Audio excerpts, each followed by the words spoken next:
gente buscando combater esse espírito ruim, porque a nossa luta não é contra pessoas, né? Não é contra carne e sangue, mas é contra ideias erradas, ideias equivocadas, espíritos ruins, né? Espírito é justamente o entendimento de tal coisa, e eu penso que o espírito a respeito do que foi chamado de inferno ou sepultura, ele está bastante distorcido, principalmente com a herança romana. Os romanos tiveram seus mitos lá, que são perpetuados aí, né, até hoje, mas eles se distanciam do entendimento hebraico, que é o que conta, né, da herança, em relação à sepultura, à segunda morte, né, aquela que é irreversível e irrevogável, né, que é a realidade desta primeira, a qual todos vão passar, a raça humana, né, desde Adão, mas que apenas simbolizaria um sono de espera, vamos dizer assim, para a segunda e verdadeira, ou para a salvação, né? Então, uma é sombra da outra, mas a morte definitiva e verdadeira é a segunda, né? que viria da condenação daqueles que não têm um advogado para salvar no dia do juízo.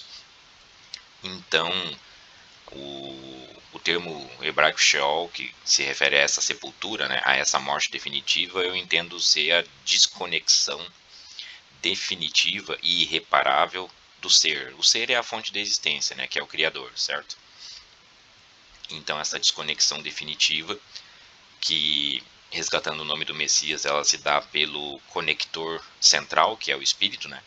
Ou seja, se tu não tiver o Espírito do Criador, das coisas do Criador, tu não está conectado a Ele. O próprio nome do Messias testemunha isso, né? Então, se tu não tá, se tu tem essa desconexão com Ele, consequentemente tu tá desconectado da fonte da vida e, portanto, tu deixa de ser, deixa de existir, né? Esse aqui é a ideia do Sheol, tá?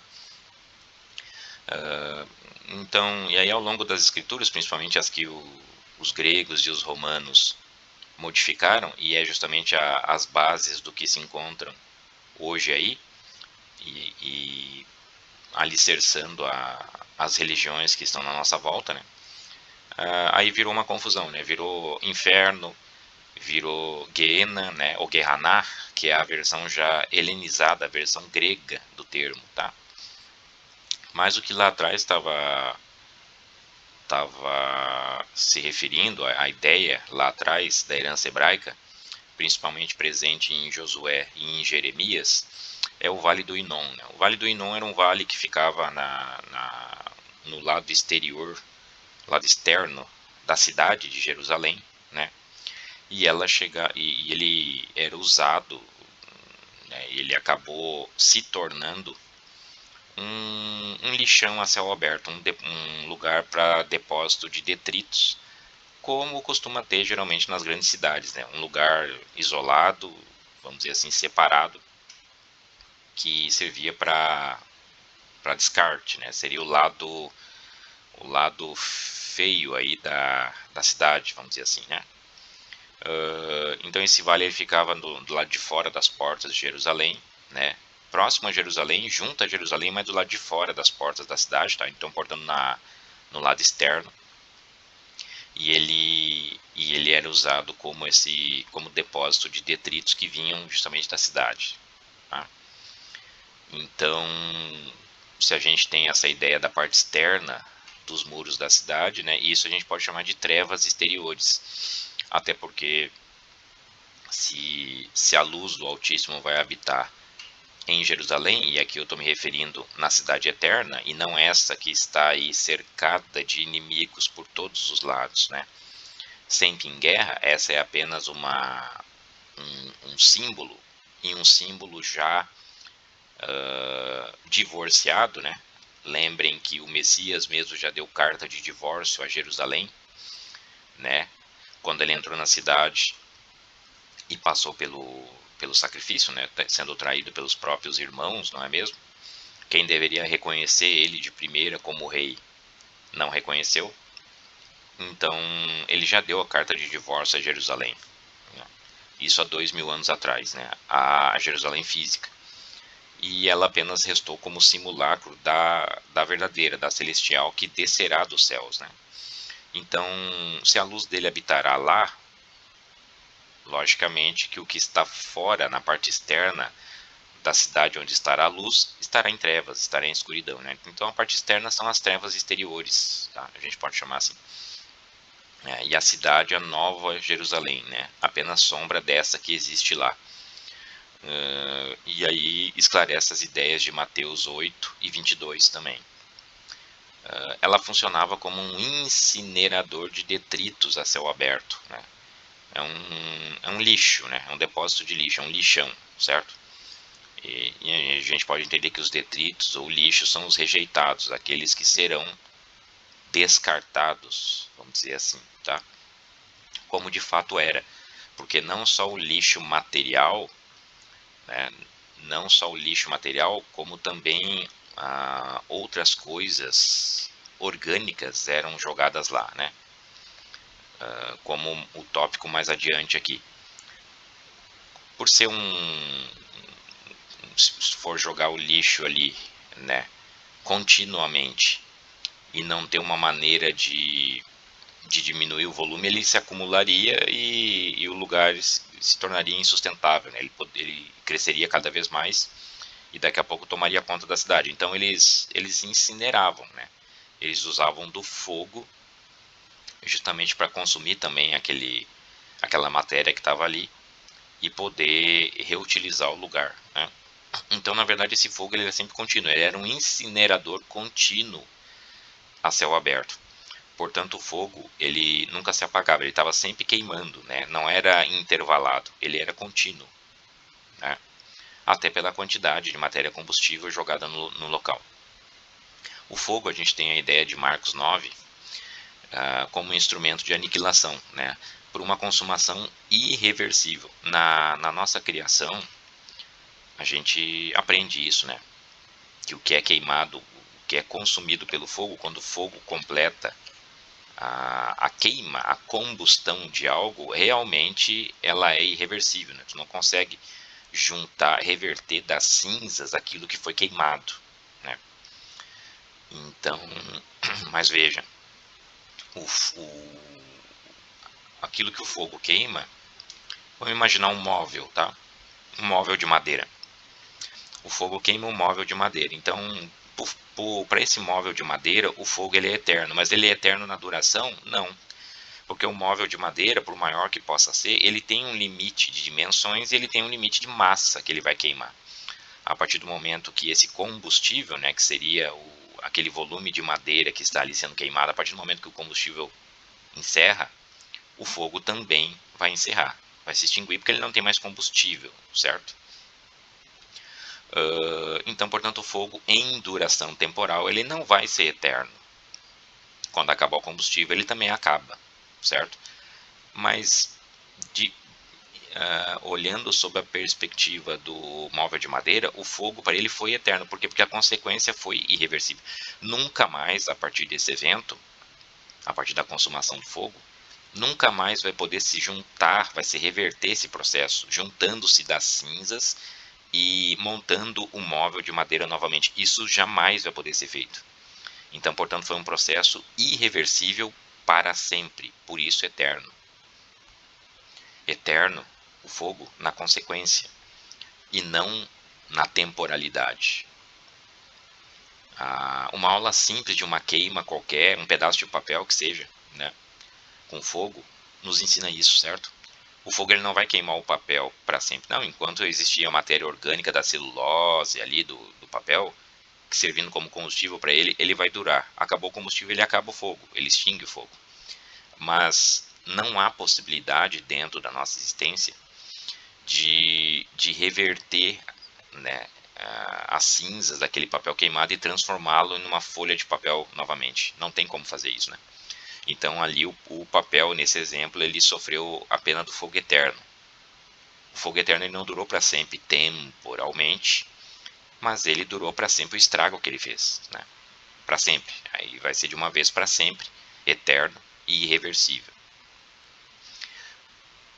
Mas acontece que não era apenas lixo material que era jogado nesse vale, de parte de Jerusalém, dos habitantes de Jerusalém. Até mesmo cadáveres de criminosos ou indigentes. A pessoa ali estava sem algum familiar para sepultar, ele era um forasteiro, um indigente, e até mesmo criminosos que sofriam a pena da lei, né? Às vezes criminosos de crimes bárbaros, né? Eles achavam que não eram dignos nem de serem sepultados, de uma sepultura, pela vida que levaram, né? Então eles eram jogados, para completar a desonra, né? Eles eram simplesmente jogados no lixão, a céu aberto, né? E aí complementaria a desonra, porque os que são sepultados, de certa forma, o sepultamento é uma maneira de honrar a vida da pessoa, né? Que se encerrou naquele momento. E de parte dos criminosos, então eles deixavam sem essa honra, justamente jogando os corpos nesse vale, né? Então, os cadáveres a gente pode entender que são os mortos espiritualmente, né? Porque, mais uma vez repetindo, o nosso corpo, quando ele morre, né?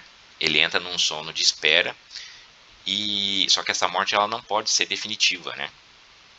Porque o que morreu é apenas a alegoria do corpo, e o apodrecimento do corpo, a decomposição do corpo, ela não pode afetar o espírito que estava dentro, que é intangível, certo?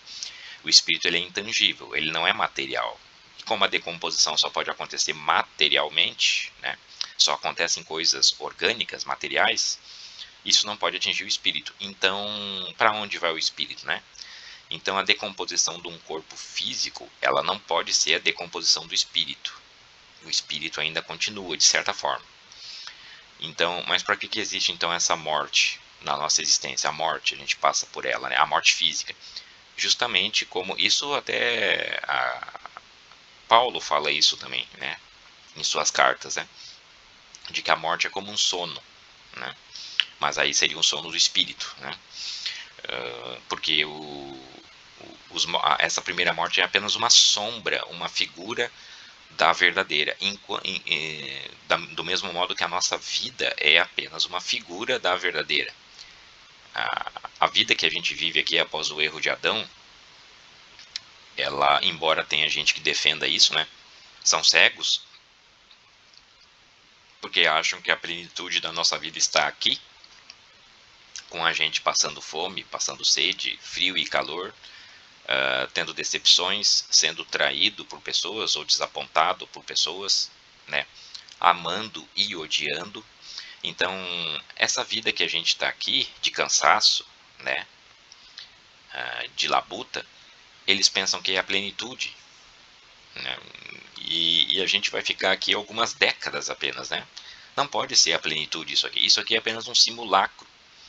E as pessoas estão agarradas aqui, que é apenas o símbolo, é apenas a sombra, e estão desprezando a de lá, que verdadeiramente é a vida. Quando o Messias nos disse que ele veio para que a gente tenha vida e vida em abundância, a vida em abundância não pode ser 70, 80 anos, com doenças, tendo que tomar remédio, passando por frio, por calor, por fome, por sede, fazendo as necessidades, certo? No banheiro. Será que é isso? É a vida em abundância? Precisa, na verdade, assim, o espiritualmente a pessoa precisa precisa se esforçar um pouco, né, na loucura, para ter essa ideia na cabeça, sabe? É óbvio que a vida em abundância não pode ser essa aqui. Essa aqui é apenas uma sombra da de lá, é um simulacro da de lá. E por isso que o comportamento nosso tem que ser conforme o Messias nos ensinou aqui, como um treinamento para de lá. Se tu não se adequa ao comportamento nessa aqui, que é a sombra, tu não vai se adequar ao comportamento de lá. Lembra do vaso e do oleiro nos dando a forma? Se nós não adquirirmos a forma que o oleiro pretende, né, nesse período aqui, nós não vamos conseguir encaixar na vida de lá, que é eterna, né? Portanto, a gente precisa ter a forma aqui, certo? Então, a vida daqui é a sombra da de lá. Da mesma maneira, a morte daqui é a sombra da segunda morte, que é a definitiva. É o velho padrão do primeiro e do segundo, né? Sendo que o segundo é sempre o duradouro e o definitivo e o válido e o verdadeiro, certo? Como então os cadáveres eram jogados lá também, né? Os mortos espiritualmente, lá no Vale do Inon eram jogados os mortos físicos. Mas eu gostaria de fazer esse paralelo com o que pode significar. Certamente significa os mortos espirituais nesse Vale do Inon, tá? O Vale do Inon verdadeiro, o espiritual, tá? Que foi chamado de inferno nas escrituras aí romanas, mas corresponde à ideia da segunda morte, do Sheol, a sepultura, a ideia hebraica, tá? Como lá tinham cadáveres, então a presença de animais, de roedores e até mesmo de vermes era constante, né? Até por conta dos detritos que não eram totalmente consumidos pelo fogo. Então, o volume era muito grande de detritos e o fogo, embora ele nunca se apagasse, ele estava constantemente queimando. É óbvio que o lugar estava saturado, né? Ou seja, eram depositados mais detritos do que o fogo tinha capacidade de queimar. Então, era comum que matérias ali, né, principalmente matérias orgânicas, eles não completavam a sua decomposição, né? A decomposição era demorada e incompleta por conta da pouca capacidade do fogo, né? O fogo não conseguia dar conta de queimar tudo. E aí sim apareciam os vermes, né? Então o verme tratado aqui é aquilo de Marcos 9, que é o bicho que nunca morre, né? Portanto, como que ele nunca morre? Porque ele está ali de uma maneira eterna, consumindo o corpo daquele indigente, tá? Ou criminoso, morto espiritualmente. Por que eterno? Porque a consumação do corpo dele não é irreversível, né? Uma vez que o verme consome, ele não tem como reparar as partes consumidas do corpo, né? Devolvendo de dentro do verme. Isso nunca vai poder ser feito, né? Portanto, o que o verme consumiu é de uma vez para sempre, é irreversível, é irreparável, certo? Em épocas frias, né, aí a queima do fogo era dificultada, claro, né, pela temperatura e talvez também pela ocorrência de chuvas, né. Então eles mesmos, os israelitas, né, os judeus, os habitantes de Jerusalém, já usavam como catalisador e combustível de chama enxofre. Eles jogavam enxofre ali para aumentar, né, a chama e servir como para acelerar a queima do fogo, tá? Impedindo que ele se apagasse. Enxofre era jogado. Enxofre, né, conhecido como instrumento de tormento e morte, em todas essas passagens aqui que cita-se, né, o próprio Messias também falava muito a respeito do fim e desse juízo, né, e desse lugar da segunda morte, falava sobre o lago de fogo e enxofre. Esse termo é constantemente usado, né? Esse elemento aqui. Então o enxofre era de presença constante nesse lugar, tá? Até para não deixar o fogo apagar. E pela característica do terreno, o lugar também era chamado de Lago de Fogo. Por que lago? Porque ele era uma depressão, era um vale, certo? Era um terreno baixo entre elevações, por isso chamado de vale, né? E justamente por se tratar de um vale e ter a presença de fogo constante, alimentado por enxofre e pelos detritos orgânicos, né? Então eles chamavam de Lago de Fogo. Essa figura, o Lago de Fogo, né, é as referências de Apocalipse para a segunda morte, para onde serão lançados os rejeitados, né? Os rejeitados, né? Principalmente o adversário, a besta e o falso profeta, né?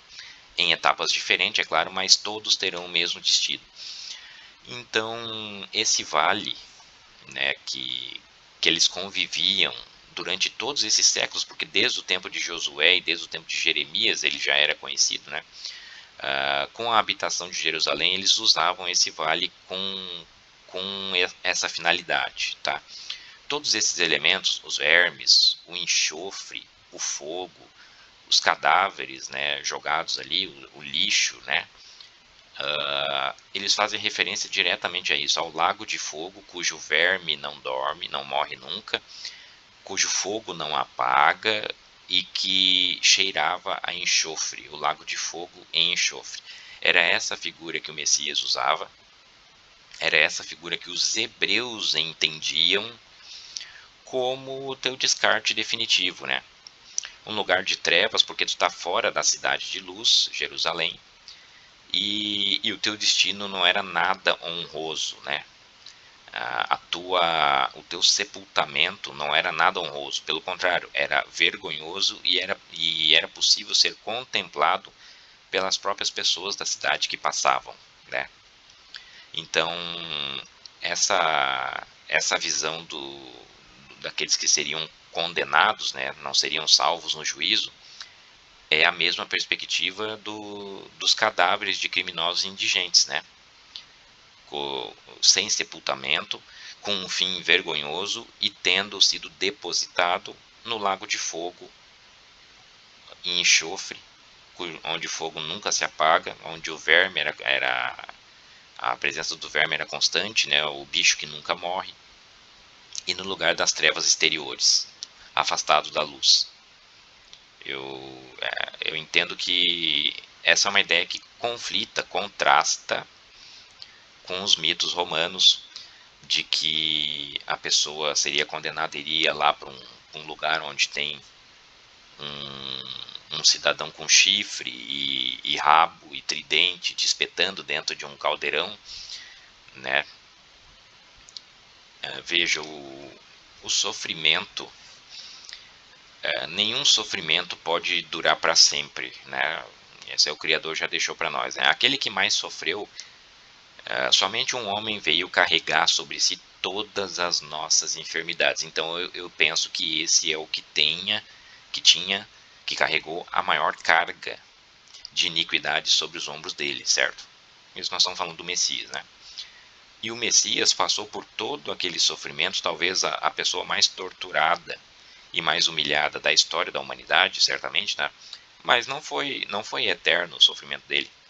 Pode até ter sido eterno, no caso, na consequência, mas não eterno temporalmente falando, né? É a velha confusão do fogo eterno, né? Que se tu interpreta como eterno na temporalidade, tu vai entender, como os romanos entendem, que o fogo seria para sempre, ou seja, para sempre a pessoa ficaria queimando no fogo, o condenado, né? Mas se a pessoa foi achada iniquidade nela e, portanto, ela tem um comportamento de desobediência ao Criador, e no tal inferno romano ela ficaria queimando para sempre, isso significa que a iniquidade jamais seria aniquilada, né?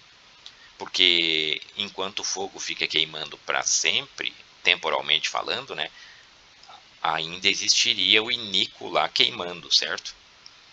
Então pode passar milênios, a iniquidade ainda estaria presente, queimando. Então ela não seria aniquilada de uma vez por todas, ela ainda estaria presente. Veja que essa ideia não faz sentido, né? Ela não faz sentido sob o ponto de vista da eternidade. E então o homem que mais sofreu, que foi o nosso Salvador, né, até mesmo o sofrimento dele teve um fim temporal, não foi para sempre, né? E por que então os demais seres humanos, né, eles passariam por um sofrimento assim, ó? A gente já comentou um pouco sobre a questão dos tribunais aqui na Terra e os juízes e os fóruns, né? Por que eles existem? Eles existem como sombra do juízo verdadeiro que é executado pelo Criador e pelo seu Filho unigênito, que é o Messias, tá? E nós na condição de réus, não só nós, mas também os anjos, tá? Que serão julgados também de acordo com a nossa existência aqui, principalmente aqueles que se rebelaram, tá? Aqui na nossa existência mesmo, por mais aberrações que ao longo dos reinos da história da humanidade possam ter havido, né, de leis aprovadas, de instituições, enfim, né, a gente está vendo aí hoje mesmo o número de barbaridades que existem, né, no ambiente jurídico. A gente está vendo agora com os nossos próprios olhos, né, e vai ficar cada vez pior até o fim. Mas mesmo assim, esse senso de proporções, que é a ideia da balança, né? A ideia da balança da justiça é isso, né? É o senso de proporções, o equilíbrio entre proporções, né? Na história da humanidade nunca houve, por exemplo, em nenhum, por mais perverso que possa ter sido a sociedade, o reino, o país, enfim, nunca houve, nunca foi aceito, né? Um julgamento desproporcional, como por exemplo, o camarada ele foi e roubou um alfinete de uma loja, tá? Aí ele foi pego em flagrante, ele foi levado a juízo e lá o juiz deu 300 anos de cadeia para ele. Isso nunca foi aceito na história da humanidade. Essa loucura de desproporção, pelo contrário, ela pode custar o cargo do juiz. Se um juiz aplica uma pena desproporcional como essa, ele é que corre o risco de ser retirado de seu cargo, certo? Então, se aqui no juízo humano isso já não é aceito, né? Isso já é inaceitável e isso já seria motivo para destituir quem julga, né?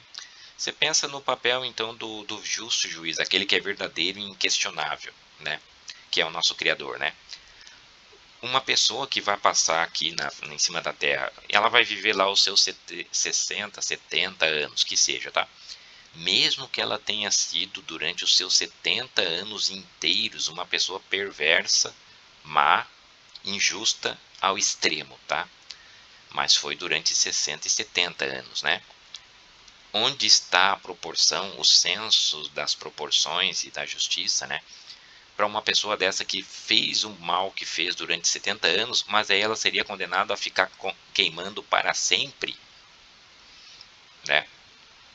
Se ela ficasse queimando no tal fogo do inferno romano por 80 anos, já seria injusto, porque já teria se ultrapassado a medida do período que ela ficou aqui na Terra, praticando iniquidade, certo? Então veja que essa discrepância de proporções não faz sentido algum, muito menos com o Criador. Os juízos da Terra que já não fazem sentido, né? Muito menos com o Criador, certo? Nenhuma sociedade humana ao longo da história aceitou isso, tá? Por exemplo, tem alguém foi jogar uma pedrinha pequena, para tentar derrubar uma fruta de uma árvore. Aí o cidadão jogou a pedra, ele errou a fruta da árvore, a pedra caiu do outro lado da árvore e acertou a cabeça, uma pedrinha pequena, acertou a cabeça de um outro homem que estava lá do outro lado. O homem se indignou com aquilo, levou o infeliz lá que atirou a pedra, levou ao tribunal e lá no tribunal decretaram pena de morte para ele. Isso nunca, uma coisa dessa, nunca foi aceita. Nunca foi aceita em nenhum reino do mundo, por mais perverso que ele tenha sido. Nunca foi aceita. Isso é o senso básico das proporções, que é o que é representado pela balança da justiça, né? Então, uma condenação dessa jamais exagerada, exorbitante, absurda, ela jamais seria aceita. Então, se entre nós, os homens, a gente tem essa noção, né, será que o Criador ele não teria essa noção das proporções, né? Então, o inferno romano é apenas um mito, pessoal. Esse que é contado dentro das religiões romanas, né? Que vem da romana, certo? Isso é apenas um instrumento de medo e de chantagem, porque se faz lá dentro, tá? Quem ama lança fora o medo, né? O entendimento, o reino do Criador é baseado no amor, no Ohave, né? E não nessa coerção pelo medo.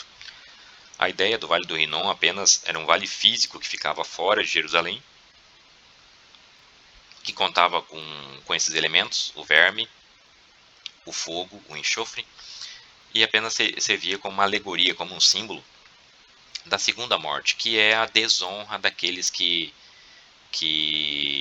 seriam postos como criminosos, tá? Ou seja, o que é o criminoso? O criminoso é aquele que está desviado da lei, que não cumpriu a lei. Qual lei? A lei do Criador, o amor ao próximo e o amor ao Criador, se afastar da corrupção do mundo, né? Que é o amor ao Criador acima de tudo, se afastar da idolatria, né? Para esses que se portaram como criminosos diante da lei, essa seria a segunda morte, o fim nada honroso para eles. É apenas isso. Tá? O Vale do Inon apenas simbolizava isso, e a desconexão definitiva com o ser, né, é a que é a realidade do Vale do Inon. Trazido lá, escrito em Jeremias, citado por Josué também, e que hoje os romanos implementam toda a confusão deles paganizada numa ideia que na verdade é relativamente simples.